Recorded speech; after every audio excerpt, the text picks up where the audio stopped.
Hey everybody, so yesterday I talked to you about the fact that etymologically all of the words in Indo-European languages for soul actually are like, they sound like someone breathing, right? It's also the case that most of the words for body are related in some fashion to a thing, like a meat corpse or a meat thing. So this portion, when you get to 2.3, you actually begin to move in the module toward asking yourself questions about what we call the mind-body problem, right? Uh, Over the course of the last 400, 500 years, since the thinking of a man named Rene Descartes, who most everybody knows from having to draw the Cartesian coordinate planes in mathematics, the graphing that you do whenever you graph a parabola or something, graph an equation or something like that. Uh, Descartes was a mathematician, but he's also known as the father or the originator of what's called modern philosophy. After Descartes, we slowly begin moving in the direction of thinking about nature in terms of mathematics, higher mathematics, of using higher mathematics to describe natural phenomenon.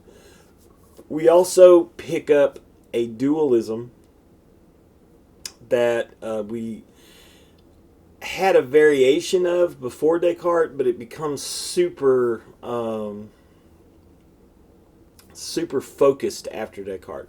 And that is the idea that you can't be sure of anything other than the fact that you exist. And outside of that, all bets are off about certainty and surety. So you have to figure out a way to get back to a point of being sure about the world, being sure about your own body, these kind of things. So the only thing that you can be sure about is the thinking aspect of yourself, that exists. And how is that possible? Well, you're going to be watching some videos and reading some things, but let's just go ahead and get a very quick, brief run through of how it's possible that you can be sure, the only thing you can be sure of is that you exist, and that's this. So take away from yourself anything that you cannot be absolutely sure about. Try to doubt everything. Okay, this is the Cartesian doubt. In a sense, is to be compared and contrasted with Socratic ignorance. Okay, so in one sense, what I do then is I take away what I can't be sure about. I'm absolutely, how often have you saw something and then realized it wasn't what you thought it was, right? You walk into a room late at night, and you look over in the corner and there's a man standing in the corner wearing a trench coat, and then you turn the light on and you get ready to either run away or throw something or do something crazy, and you realize, oh, that's just the coat rack, and somebody just put a coat and a hat on it in a way where it kind of looked like someone was standing in the corner. So on the one hand, you had a real experience of fear that there was somebody in the corner, but on the other hand, you had a false knowledge that someone was in the corner. So you can't always trust your senses.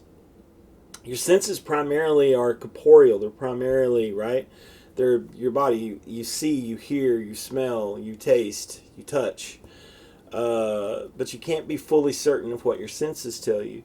You also, just because you were born into the world and people told you that you were born, you actually don't have any memory that goes back past maybe I think my youngest memory I have is being 2 years old and doing something that irritated my father. I locked him out of the house. He'd gone out to take the trash to the back alley where they collected the trash, and I walked up to the sliding glass door and I clicked the lock down so that he couldn't get back in, and I just stood there laughing at him. So I have that. That's my first memory. What the hell was going on with me before that? I don't know.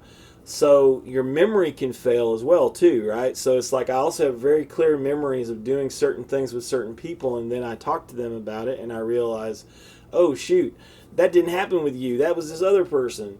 So you have bad memories, false memories. Your senses can lie to you, if you want to call it that.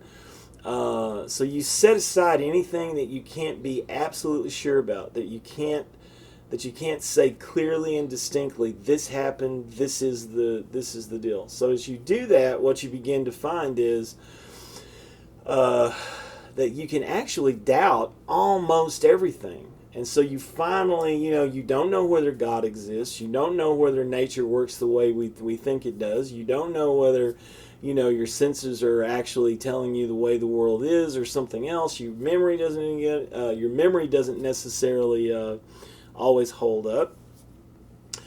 Sometimes you come to realize that concepts that you were given as a child that you held into adulthood are absolutely erroneous, and you have to change your mind about those things. So the deal is you can just sort of keep peeling away all of these things from yourself in a court of radical doubt, getting down, a doubt that gets down to the root of being, get into this radical doubt or radical skepticism, and you finally get down to the point where you doubt whether you exist or not, doubt whether you have the freedom to think. So the experiment here, and it's an experiment that Descartes actually borrows from another thinker that I had mentioned in previously, St. Augustine. They're kind of parallel with each other in what they come up with here, and that is Descartes imagines, what if there's a mad genius or an evil genius, and that genius is putting all the thoughts in my head. So I'm going to also doubt that I'm free thinking. Okay, I'm going to doubt that. So I've doubted everything. I've doubted the existence of the world. I've doubted whether or not there might be a God. I've doubted whether or not, I've doubted all the things that my body tells me. I've doubted, my conceptions. I've doubted my memories. Everything's just set aside. There's nothing left. And now I'm saying that even this thinking I'm doing right now while I'm doubting might actually not be anything other than some evil genius making me think this way. And that's where you kind of finally get down to the bedrock of what you can be absolutely certain about. And that is that if you are thinking, whether all of these thoughts are being put into yourself by an evil genius, or they're happening by nature or by some sort of divine plan, if you are thinking, you have to exist in order to think. Right? And if you stop and you also recognize that everything that I doubted before were thoughts, then the only thing that I'm left with is this famous bumper sticker saying, I think, therefore I am. That's the only thing that you can be completely certain of. I think, therefore I am. Or another way you could translate this into English, it's not as pithy, it wouldn't go on a statement, it wouldn't go on a bumper sticker quite as nicely. If I am thinking, therefore I must be existing, because to think requires me to exist. And notice, that's even if some evil genius is putting all of these thoughts into my head, I have to be here. I have to be existing for the thoughts to be put into my head. Even if all I am is a matrix simulation, right? Just a figment of your imagination, I still have to exist enough. I still have to exist in order to be that. So there's the bedrock of modern philosophizing. I think, therefore I am. Okay, y'all are going to be looking more at this, but it's very much connected to the mind-body problem. in 2.3 because of the situation that, okay, so I know my mind exists, I know the thinking part of me exists, that I am a thinking thing that exists, and Descartes will go on to say that must be an eternal thing. That's where he begins to kind of like start building back out to certain biases that may not be the case, right? But he uses the certainty that he exists, or the certainty that the I exists, in order to get you to God, in order to get you to a world that's sustained by that God, etc., etc., etc. So, maybe he gets to that bedrock, and then he starts trying to figure out a way to build it all together. And one of the problems he has is that the thinking part of me I know exists, but I'm not too sure about the body. And if I do say that the thinking thing confirms that there's a body, because it does appear to be the case that this thinking can only happen inside of a material body, how does the thinking get together with the body to tell the body? You notice I talk with my hands a lot. How is the thinking part of me becoming a part of the being able to communicate with my body and make this all a part of who I am? So the mind-body problem is sort of the basic dualism that mirrors another important dualism. I know for sure that I am, but I'm not too sure about my own body. And that mirrors out, the mind-body dualism mirrors out then, I know that I am, but I don't know that the world is. And so this is the reason why Descartes, who's backed himself into what you might call a kind of philosophical corner, then has to come up with a God that can ensure that these things talk to each other.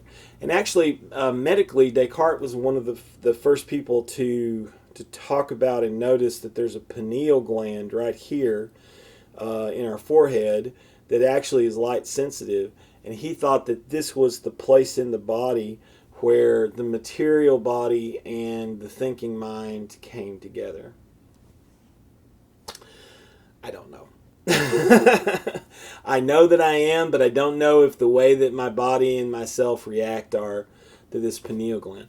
I'll talk a little bit more about stuff like this in a Zoom talk, so y'all just keep your reading going, and if you can join the Zoom, please feel free to do so. I'll talk to y'all later.